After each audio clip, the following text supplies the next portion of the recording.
मन को धारणा स्थल पर लगाकर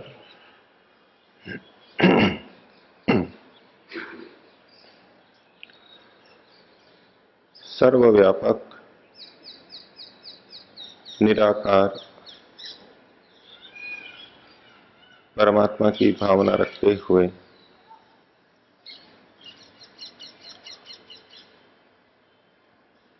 स्वयं आत्मा को भी निराकार एकदेशी स्वीकारते हुए स्वयं को सर्वव्यापक परमात्मा में डूबा हुआ निमग्न देखते हुए ओम का उच्चारण करेंगे। श्वास भरें।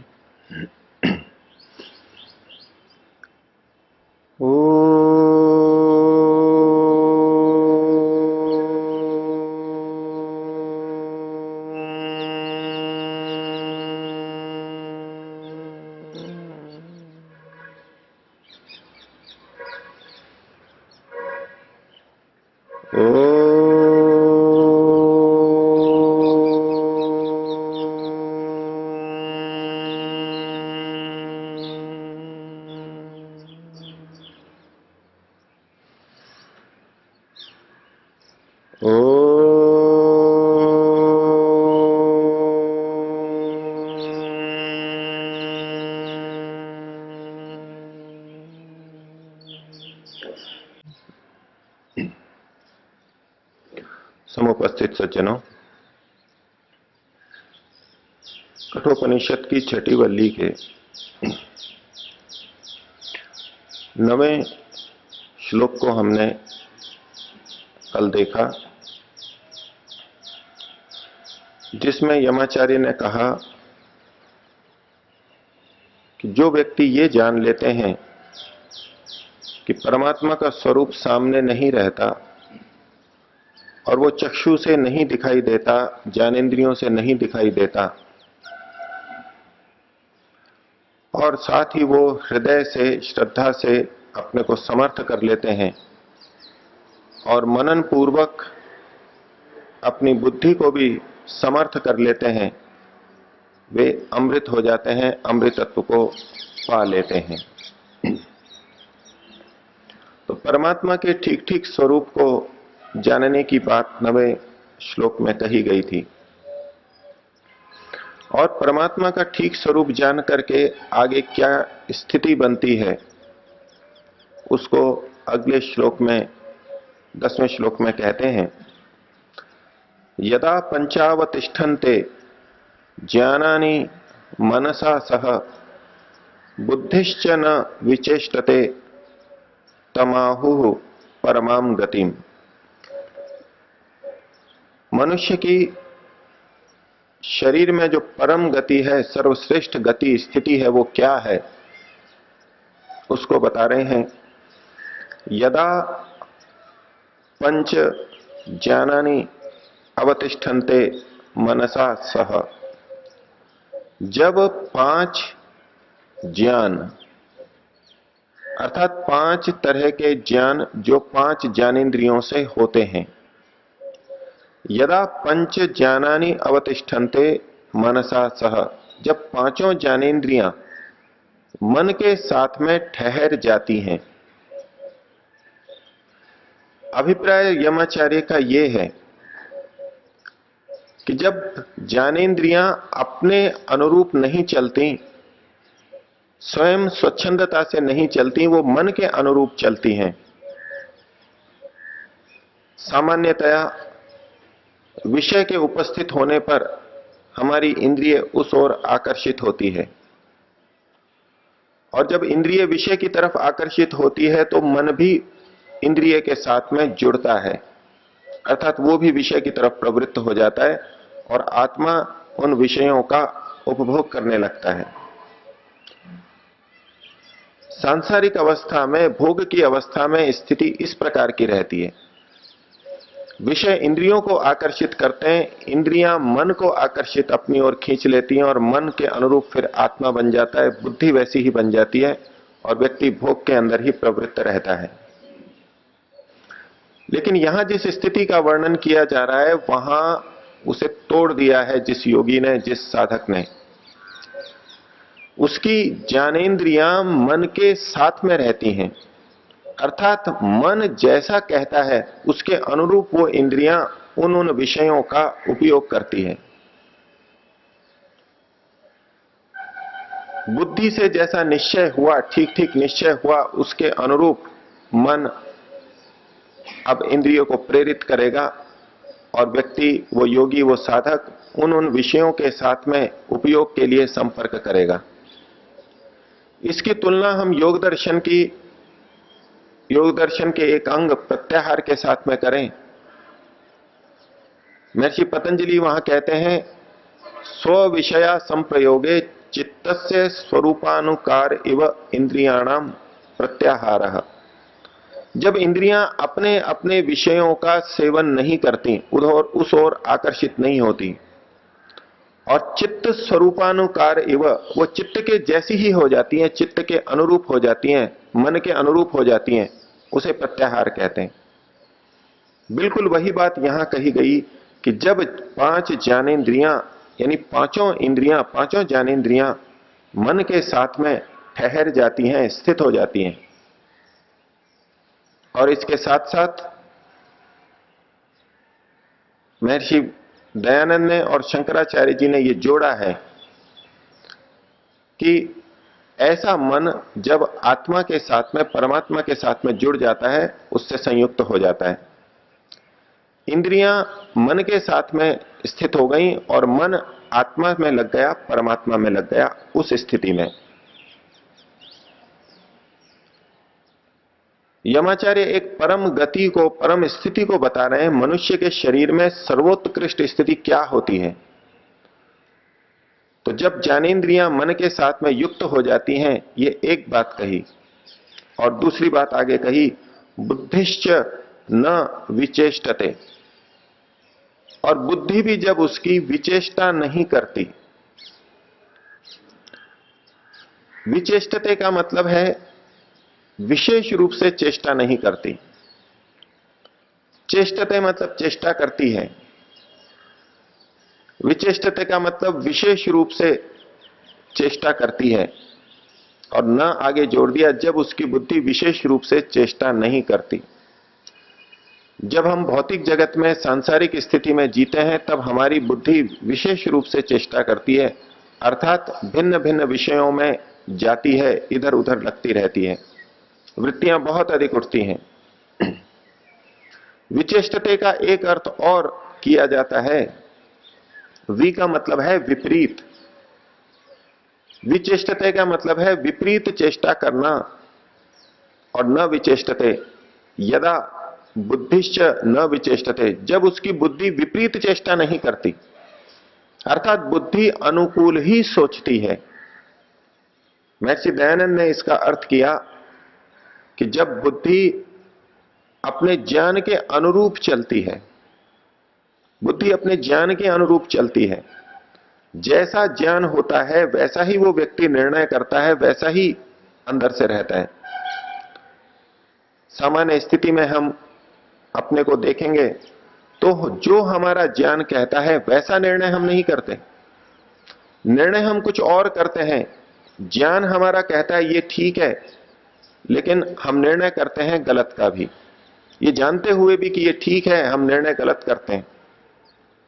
लेकिन ये जो स्थिति बताई गई है मनुष्य की परम गति, वहां वो अपने ज्ञान के अनुरूप ही चेष्टा करता है, बुद्धि विपरीत चेष्टा नहीं करती, और यही सबसे ऊंची स्थिति है। तम आहुः परमाम गतिम, मनुष्य के शरीर में अगर सर्वश्रेष्ठ स्थिति है तो वो ये है।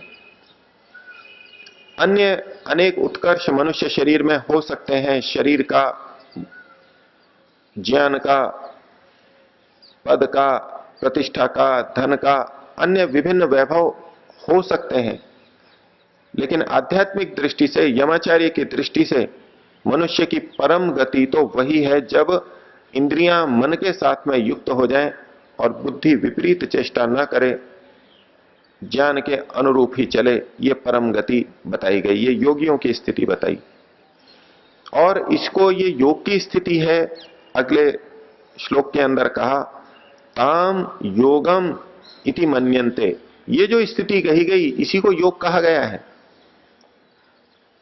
योगश्चित्त वृत्ति निरोधक जाकर के यहीं इसी स्थिति में पहुंचेगा। प्रत्याहार के बाद में जब बुद्धि की विचेष्टा समाप्त हो जाएगी, वृत्तियां समाप्त होंगी, उसे ही योग कहते हैं। तो 11वें श्लोक में कहा ताम योगम इति मन्यन्ते, उसी को योग कहा गया। शंकराचार्य यहां इसकी विचित्रता बताते हैं, कहते हैं कि इंद्रियां विषयों से अलग हुई हैं, अर्थात वियोग हुआ है। हुआ तो वियोग है, लेकिन इसको योग संज्ञा, योग नाम से कहा गया है। संसार से वियोग हुआ है, लेकिन परमात्मा से, आत्मा से, आंतरिक दृष्टि से योग हुआ है। तो इंद्रियों से वियोग होना ही योग की स्थिति में पहुंचना है। तो कहा ताम योगम इति मन्यन्ते, इसको योग कहते हैं। और इसमें क्या होता है? स्थिराम इंद्रिय धारणाम, ये वो स्थिति है जहां इंद्रियों को स्थिरता से धारण किया जाता है। इंद्रियां पूरी तरह स्थिर हो जाती हैं, धारणा की स्थिति बनती है। इंद्रियों को धारण करने वाली जो ये स्थिति है उसे योग कहते हैं। सब गतिविधियों से मन एकाग्र हो गया, इंद्रिय एकाग्र हो गई, बुद्धि भी एकाग्र हो गई, तो इसको इंद्रियों को धारण करने वाली स्थिति को योग कहते हैं। आगे कहा अप्रमत्तस तदा भवति, तब वो व्यक्ति, ये मनुष्य अप्रमत्त होता है। प्रमत्त उसे कहते हैं जो पागल हो जाता है, विक्षिप्त हो जाता है, उसे प्रमत्त बोलते हैं। यमाचार्य की दृष्टि में जब व्यक्ति इस परम गति को प्राप्त करता है तब अप्रमत्त होता है। उससे पहले हमारी सबकी स्थिति प्रमत्त की समान है। हम प्रमाद की तरह, पागल की तरह इस जीवन को जी रहे हैं। क्योंकि पागल प्रमत्त वो होता है जिसे अपने हित का बोध नहीं होता, कुछ भी करता है। और हम जो अपना जीवन जी रहे हैं, समाधि से निचली स्थिति में जो भी सब हैं, वो एक तरह से प्रमाद की स्थिति में, प्रमत्त की, पागल की स्थिति में जी रहे हैं। क्योंकि हम अपना अहित करते रहते हैं। जो अपनी समझ से काम ले उसे हम समझदार कहते हैं। जो अपने भले बुरे को समझे उसे समझदार कहते हैं, बुद्धिमान कहते हैं। और जो अपने भले बुरे को ना समझे उसे हम पागल कहते हैं, मूर्ख कहते हैं। तो लौकिक दृष्टि से भले ही हम समझदार हैं, लेकिन आध्यात्मिक दृष्टि से हम प्रमत्त बने हुए हैं। और जब व्यक्ति इस परम गति को प्राप्त करता है तब वो अप्रमत्त होता है। पूरा सावधान वो तब होता है, नहीं तो हम असावधान रहते हैं। प्रमत्त शब्द जो बना वो मदि हर्षे धातु से बना है। प्रकर्ष रूप से जहां हर्ष होता है, लौकिक भोगों को भोगते हुए जब हम हर्ष का अनुभव करते हैं, विशेष हर्ष का अनुभव करते हैं, ये प्रमत्त स्थिति है। हम अपने को समझदार समझते हुए सांसारिक विषयों को भोग रहे हैं, लेकिन ये हर्ष की अधिकता ही प्रमत्त अवस्था है, पागलपने की अवस्था है। जब हम इन हर्षों के प्रति, सांसारिक सुखों के प्रति लग जाते हैं तो हम अपने हित को नहीं सोच पाते, क्योंकि हमें प्रकृति के सुख ही वहां महत्वपूर्ण लगते हैं। और चूंकि हम अपने हित को नहीं सोच पाते, इसलिए वो प्रमत्त अवस्था हो गई, पागलपने की अवस्था हो गई। तो जब जब हम इस हर्ष में चले जाते हैं तो हम प्रमाद अवस्था में चले जाते हैं। और यदि हमें अप्रमत्त बनना है तो सांसारिक विषयों को छोड़ करके, उससे अपने को एकाग्र करके, उस हर्ष को, सांसारिक सुख को छोड़ करके विचारना होगा। तब हम कुछ समझदार होंगे, तब हम अपने हित अहित को ठीक तरह सोच सकेंगे। और यही बात मनुस्मृतिकार ने भी कही कि ये जो धर्म का ज्ञान है वो किन के लिए है? अर्थ कामेश्वसक्ता नाम धर्म ज्ञानम विधीयते। जो अर्थ और काम में आसक्त नहीं है उसके लिए धर्म का उपदेश है, क्योंकि समझदार तो वो तभी बनेगा, अपने हित की बात तो वो तभी सोच पाएगा। और धर्म हित की बात कहता है। प्रमत्त व्यक्ति, भोगों में फंसा हुआ व्यक्ति अपने हित की बात नहीं सोच सकता, उसको वो हित दिखाई ही नहीं देगा, उसको धर्म की बात, हित की बात अच्छी लगेगी ही नहीं। इसलिए कहा अप्रमत्तस तदा भवति, उस स्थिति में ये व्यक्ति अप्रमत्त हो जाता है और यही परम गति है। और फिर एक परिभाषा और दे दी कि योग किसे कहते हैं। योगो ही प्रभवाप्ययौ। योग क्या है? प्रभव और अप्यय, ये ही योग है। प्रभव का मतलब है उत्पत्ति और अप्यय का मतलब है नाश। उत्पत्ति होना, उद्भव होना और नाश होना, यही योग है। बड़ी विचित्र बात यहां पर कह दी गई। जिन दो श्लोकों को अभी हम देख रहे हैं 10वें और 11वें में, वहां सब जगह किसी न किसी स्थिरता की बात कही गई। और यहां योग की परिभाषा प्रभव और अप्यय जिसमें होते रहते हैं, उत्पत्ति और विनाश जिसमें होते रहते हैं, यानी अस्थिरता जिसमें होती है, उसको योग कहा जा रहा है। और उपनिषद बड़े रहस्यवादी हैं, लेकिन तत्व तक हमारे को पहुंचा देते हैं। योग की परिभाषा सुनते सुनते योगश्च चित्त वृत्ति निरोधा, यानी स्थिरता वहां पर आ जाती है, एक एकाग्रता आ जाती है। ये हम मन में धारणा बना लेते हैं, विचार बना लेते हैं। यहां भी जो कहा कि यदा पंचावतिष्ठन्ते ज्ञानानि मनसा सह, पांचों ज्ञानेंद्रियां जब मन के साथ में स्थिर हो जाती हैं, टिक जाती हैं,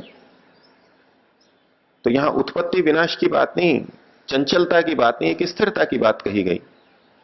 और बुद्धिश्च न विचेष्टते, बुद्धि भी जब विपरीत चेष्टा नहीं करती, यहां भी स्थिरता की बात कही गई। और 11वें श्लोक में भी स्थिराम इंद्रिय धारणाम, ये इंद्रियों की धारणा स्थिर हो जाती है, ये बात कही गई। लेकिन फिर भी योग का स्वरूप बताते हुए कहा योगो ही प्रभवाप्ययो, योग तो प्रभव और अप्यय चलने वाली स्थिति है।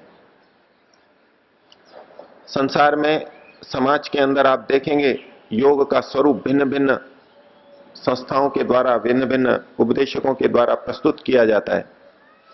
एक स्वरूप यह भी प्रस्तुत किया जाता है कि समाधि क्या है, योग क्या है, सब कुछ शून्य हो जाना, किसी वृत्तियों का पूरी तरह से रुक जाना। वो शून्य समाधि की बात करते हैं, जहां कुछ भी परिवर्तन न हो, सब कुछ स्थिर हो जाए, वो योग है। जैसे कि मन को बिल्कुल निश्चेष्ट कर दिया गया हो, योग को इसी रूप में प्रस्तुत किया जाता है। लेकिन यमाचार्य कहते हैं योगो ही प्रभवाप्ययो, योग में तो प्रभव और अप्यय, उत्पत्ति और विनाश सतत होगा।